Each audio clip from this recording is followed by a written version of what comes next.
Good afternoon, people of YouTube. Oh my God, it's a very windy day. Welcome back to the fourth dimension. Should I turn this way? That ain't gonna do nothing. Welcome back to the fourth dimension. It's very windy out here today.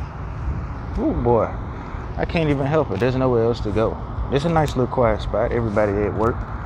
Try to cover the mic for a little bit. Anyway, COVID. Hey man, I hope y'all doing all right with COVID, man. Check on your family, check on your friends. If you're having problems, if you need somebody to talk to, somebody to listen to you, type it up in the comments. Let me talk to you, man.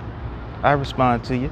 If you need help with anything regarding your car, I can try and help you out. Maybe I've gone through the similar problems, or if you're just looking for some used cars, I can help you out.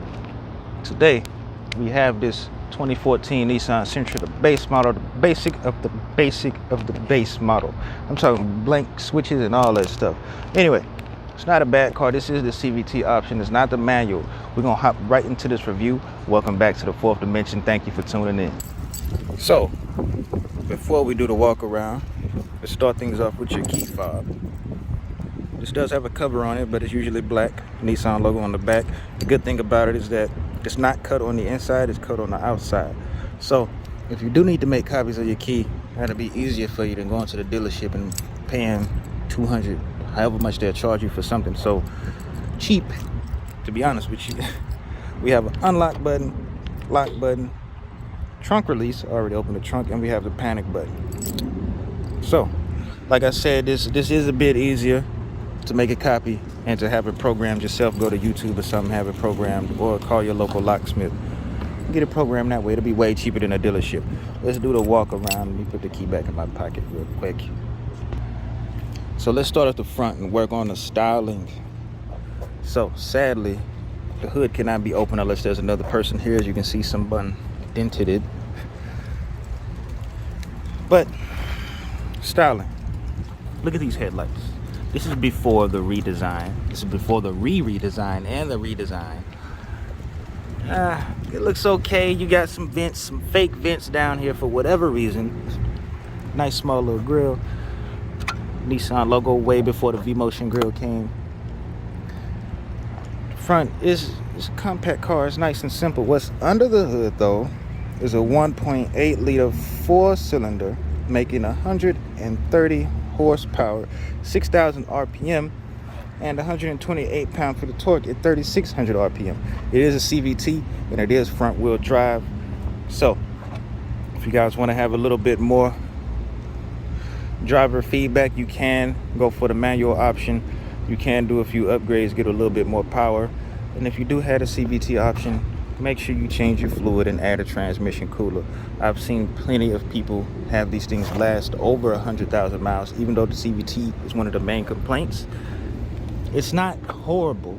This is like the perfect car. This and the Corolla and the Civic are like the perfect cars for someone just getting out of high school, on their way to college, so forth and so on. Onto the rims. We got some hubcaps, 16-inch rims in the back, 205 to 55R tires. So, nice size rim. You can always upgrade and get it mounted and balanced. There's a lot of chrome going on around here. We got the silver with the chrome. It's a side profile. It looks pretty good, to be honest with you. There's nothing truly wrong with this car except the transmission. Nothing truly wrong with this car. Nissan badge, Sentra logo, and pure drive on the back. We got reflectors at the bottom, incandescent bulbs on the back as the tail lights. We have a 15 cubic foot space trunk, 15 cubic foot trunk space. There we go, my bad. We have a spare tire in the back. That's about it. We got this one exhaust tip down here that's very well hidden underneath this plastic bumper guard. Close the trunk real quick. Whoa, whoa, whoa, whoa, whoa, whoa. What we like to do, we like to look up under here. I forgot about this. One thing for my audio files, whatever you guys like to be called. Get your insulation up here. This is where some of your rattle comes from. When you put your speakers back here, where you have your bass up, this is where some of that rattle is coming from. Not only is it coming from the license plate, but it's coming from this right here. They have no insulation up here, just like the Honda Accord I showed you. We get you some insulation or improved insulation for these, for the whole trunk. It'll sound a lot better. Can also get you a cover for your license plate that'll keep that from rattling. So the back of the car don't look too bad, you know. There's a Nismo of these cars. There's a manual option Nismo and a CVT option. For whatever reason, there's a CVT Nismo Sentra.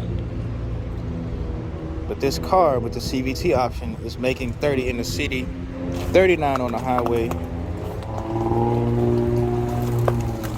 What is that? What is that sounding like that, man? It is rack and pinion steering. It's not electronic, so there's more driver feedback. You're losing driver feedback. You're losing driver feedback by having a CVT model, but you're gaining some with the rack and pinion option as a steering. The overall length of this car, the curb weight is 2,800. The overall length is about 181 to 182. It's gonna be perfect for your garage, you know. It's not that wide either. You have a lot of leg room for a car of this size. It's your common commuter. It goes the Versa, then the Sentra, then the Ultima, then the Maxima. You have no antenna up here, which is something strange because I have a 2014 Maxima. This is a 2014 Sentra. My antenna is right up here. I'm like, you want to tint your roof or you want to do something with the roof, that antenna has to come out first. This doesn't have it. We can hop into the back seat in a minute. There's not much to say to this car, sure. It's kind of your perfect commuter car. It's 30 in the city, 39 on the highway. That's a lot of MPG for it not to be a hybrid. As a CVT, 4-cylinder. Sadly, we can't look in the hood. Like I said, you need someone else here with you.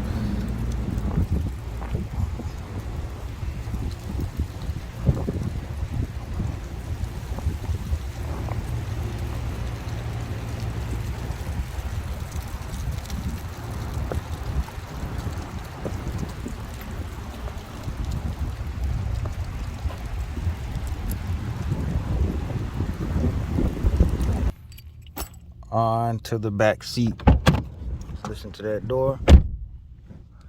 That honestly sounds nice and solid. I'm not gonna lie to you. There's nothing wrong with this car. The only gripe people have with this car is the transmission. From just slamming a door like that, everything sounds solid. Don't get me wrong. I'm pretty sure on a drive, it's a completely different story. There's enough leg room in here. This is it's a tad bit longer, just a tad bit longer than the Corolla and the Civic, but it's not bad. When these things came out, they were like $17K. Now you can find one used, well maintained for under $10K.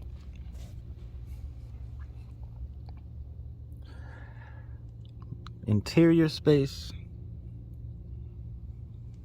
We have a lot of hard touch plastic up top, right where your arm needs to be at when you're at the McDonald's drive-thru and you need your shake, or your McFlurry, hopefully they shake machine up, or you need your double cheeseburger, your quarter pounder. You gotta rest your arm right here. Hey man, give me my change. And it's hot outside. You sitting there, your arms sitting up burning. The plastic, you done got hot, so you put your arm up here and it hurts. Anyway, let's check out this leg room. Feet all the way back, feet all the way forward. Like I said, we usually test the driver's seat. And now that I think about it, most of the time the passengers are all the way leaned back, so it would be a good idea to check that. But the leg room is feeling great. I'm sitting up straight, my head not touching the ceiling. Now it is. I'm sitting up straight all the way. But who the hell is gonna ride like this? We're gonna lean back a little bit, spread our legs, get some air up in there, you know.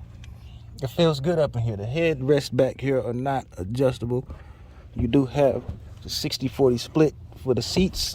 And you also have a cup holder, 2 cup holders back here. Let's count the cup holders. 1, 2, 3, 4, 5, 6, 7, 8. Good job, Nissan. Good job. Like I said, Nissan's usually good on interior space. So you have a cup holder slot right here, and you have another spot. It's very small. Your phone's not gonna fit right there. Maybe an MP3 player, maybe a little snack or something. I don't know. So we do have electronic window controls, and we have another little slot right here for some storage space. We also have standard speakers. These sound okay. Like I said, you're gonna get the rattle. If you want to turn it all the way up, turn your bass all the way up, it's gonna ruin it for you. You're gonna have to upgrade the system. This is a cheap car. We have 1, 2, 3, 4, 5, 6 speakers in total, and there should be 2 tweeters up front. If not, I don't see them. I don't see any tweeters up there. So you have 6 speakers in total, no tweeters. You need your tweeters to get your vocals out so you can listen to the vocals and not just the bass. But these are some okay size speakers. The interior itself, I like the stitching. I like the way this feels. Feels nice and soft, actually. Feels like there's a lot of cushion. I don't know if you can hear it, but it has, it's not hard at all. It's like, and this is like real nice. Just real nice and soft. I can like, you kind of sink your legs into this part right here. But back here is more, it has more pushback to it. So it's not, in a long ride, it may be uncomfortable. I've ridden back here before. You have 2 storage spaces back here. You have your map pockets for the driver and passenger side. Headrests are adjustable. The color of this interior is nice and subtle. Black is always a good color. It is always a good color. We have the black with the silver trim going around it to match the exterior of the car. We have roof lining is, feels kind of weak. It honestly feels kind of weak, but it's your basic color. It feels good up in here. And it feels well, for the price point of the car, it feels well insulated. In my opinion, it feels pretty good on insulation. Now, obviously I can hear the wind, I can hear all this other stuff, but I've been in higher priced cars that maybe it's just the way the owner took care of the car. I don't know, but this car itself sounds pretty good. We're gonna move into the front seat, the driver's seat, where all the magic is. Listen to that door. See, that was less solid up here. It is a bigger door, so it does have a lot more to. There's a little bit of extra movement going on, just a tad bit. We do have your dome lights, which are LEDs, surprisingly. This is halogen. No lights up here for the mirrors, but we can block the sun. Extend that. No need to slide it back. You got the extendo clip. Does the passenger side have it? Yes, they do. Sunglass holder up top. How are we on storage space? Small storage space with a deep pocket and your 12-volt cigarette light port adapter up in there. Small space, deep pockets.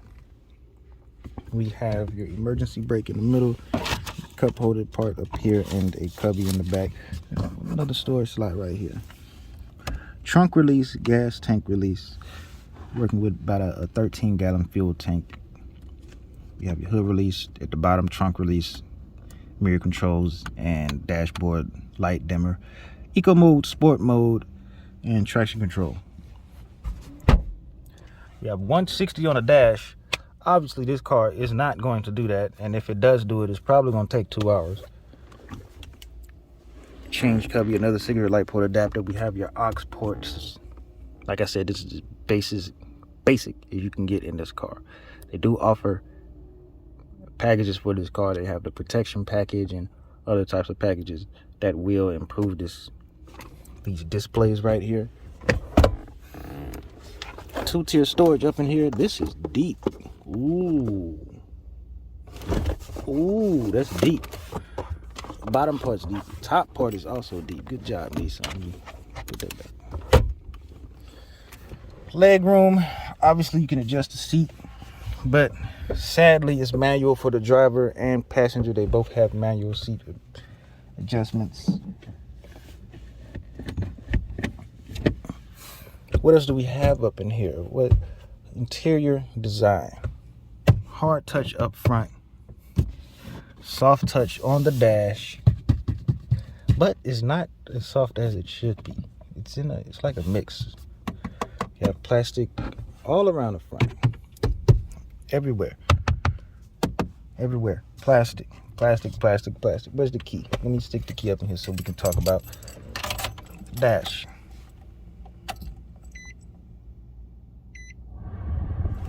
Turn that down. So it's not many options you can go through. As you can see on the steering wheel, there's no audio, no cruise control. You got your signal light stock and your windshield wiper stock, headlight stock. That's about it. No cruise control. We got the button for the menus right here on the left. So we can go through the menus, which there's no arrows. So you can't do anything but change the menu. So you calculate your MPG, you can leave it blank. Your average miles, or your average speed, how many miles left you got on the fuel tank, how many miles for your trip odometer. That's A, that's B. And you have your eco pedal or your eco thingy. Calculate how much gas you're saving in your current MPG. This car is making 27 MPG. Like I said, you can get 30, you can get 39, but 27 is really good. That's about it though. That's it. It's, like I said, it's a basic car. There's nothing you have. FM, AM, CD, aux. Which aux is good. Aux is better than Bluetooth for one. Sound quality is better than Bluetooth. So obviously you could buy a Bluetooth adapter and change out everything and make it sound better, I guess. I don't know. But you got your bass, your treble, balance, fade, speed, sense, volume, and your aux input volume. That's it. There's nothing else left. It's a car for under 17K, and now you can get it for under 10K. We're gonna see how it drives. For right now, the features that it has doesn't really matter. You can't complain.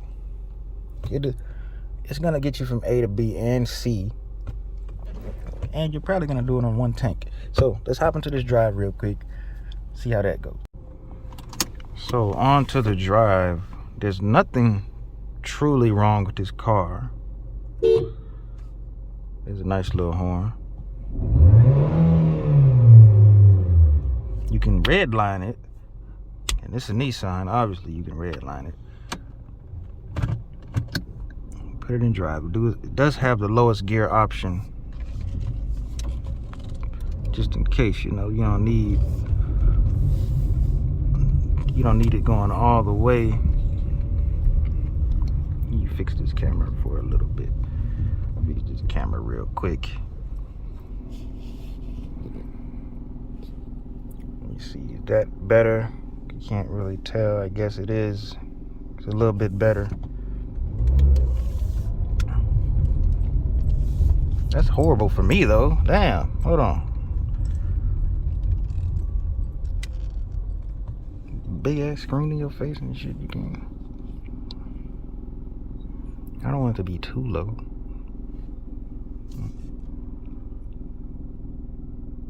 I think that's damn near perfect. For me and for you, I think that's damn near perfect. So.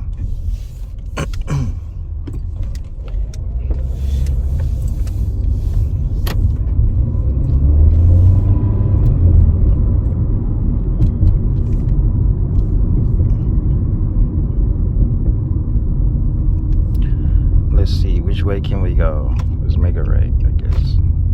Oh, these streets out here. All these streets out here. If you drive a Lamborghini or anything, do not bring it out here.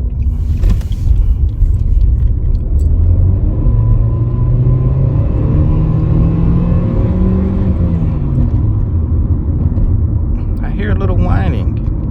You know what that whining means? It means your fluid needs to be changed, or CVT is getting pretty hot. Now, it does have a kick down pedal, and if you don't know what the kick down pedal does, it basically puts the car into a lower gear. Like while you're driving, it's like variable valve timing, basically. It'll put the car into a lower gear. so you can merge onto the highway or whatever you're trying to do. You know, people sometimes they'll slow down or speed up, or you can't tell if they slowing down or speeding up. So you trying to merge, and it gets annoying. So road noise, the car isn't perfect. Obviously, like I said, from the hood being dented, car is not perfect. It's far from perfect. So we can hear some extra stuff going on. Can I turn? We can hear some extra stuff going on. We can feel the CVT jerking a little bit. CVT is belt driven. Ooh, I hear some wind. The good thing about it is that the front driver window is automatic one touch up and down, unlike a few other cars I've been in. I would go that way, but yeah.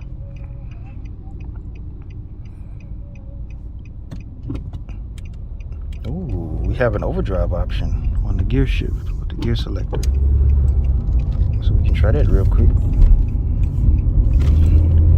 You don't know what overdrive does? That's kind of like sport mode in a way. It'll help you merge as well. There's no point of having overdrive in this car.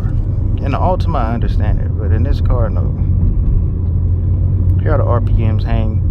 So the engine it improves engine RPMs and braking. So the car is basically always ready when your foot's on the pedal. It increases the response time. But seeing as how this is a 1.8 liter, no turbo, no anything, you're not getting thrown back in your seat or anything. You can turn off traction real quick and put it in sport mode. See what it can do.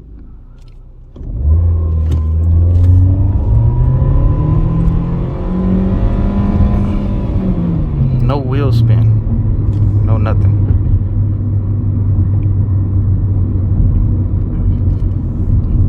No wheel spin, no nothing. That's just fine though.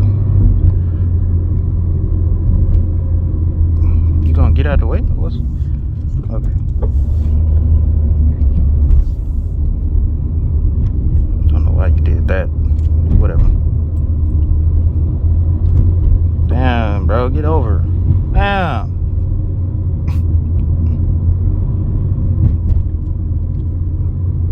So as you can hear, I don't know if you can hear the car, but well, you can hear the engine. It is working overtime from being in overdrive. It is working a lot harder. It's still in sport mode. We have traction control off. We're gonna give it one more pull. I don't want to burn all this gas.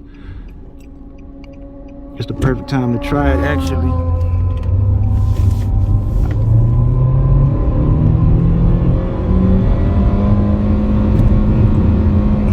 And it's just holding those RPMs. Turn off overdrive. I can feel it struggling.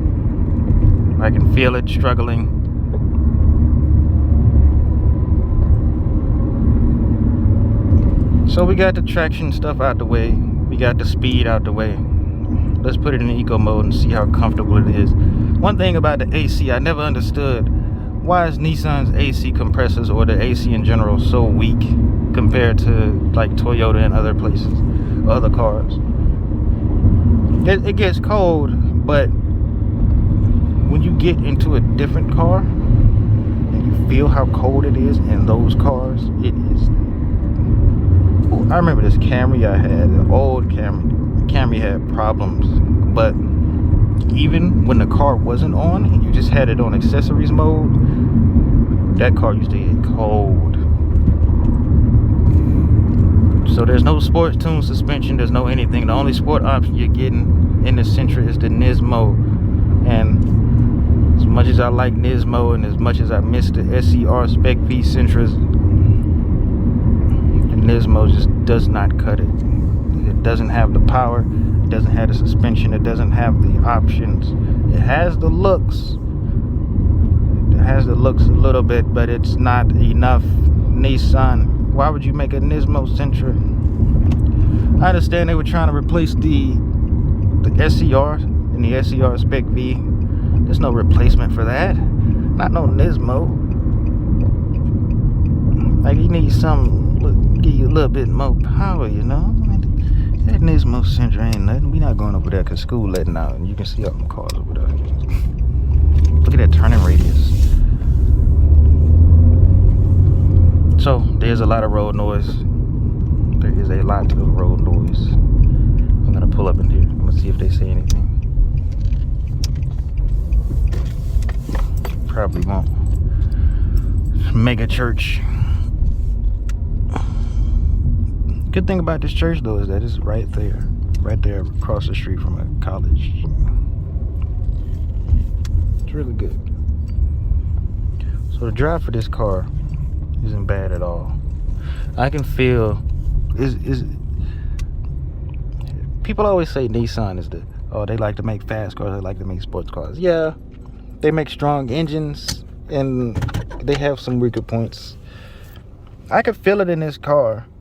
But the CVT is killing it. The CVT is making it lag. Same thing for the Ultima and the Maxima. The CVT is making it, is restricting it so much. The overdrive and the sport feature, I should have been able to at least break traction for a second. But I didn't feel it. Granted, that was a rough road. But even still, I've driven other 4-cylinders that broke traction for like a tiny bit, just a little bit. This transmission is killing it. Granted, excuse me, I'm getting a little itchy, it's a little hot. Granted, CVTs probably saved them a lot of money and it's easier to deal with for them, I guess. Well, now it's not because they're getting lawsuits, but this thing could be so much better.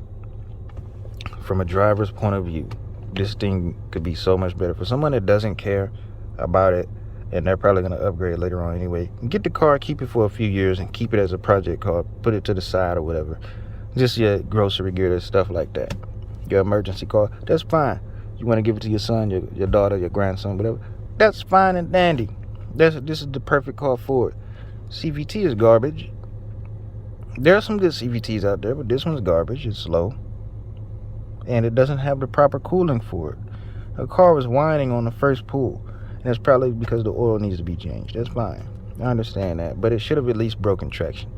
I've driven CVT 4-cylinders and the CVT V6, obviously. That's broken traction plenty of times for at least a second. That's all I'm going to say. Other than that, I like the interior. It has good sound quality. It needs tweeters up front, so if you want to add those aftermarket.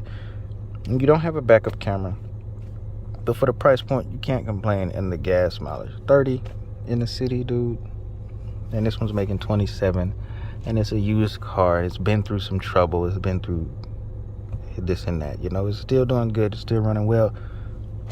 Anyway, it's not a bad car, honestly. We're finna hop into this POV drive. I'm sorry for dragging this out. Thank you guys for tuning in.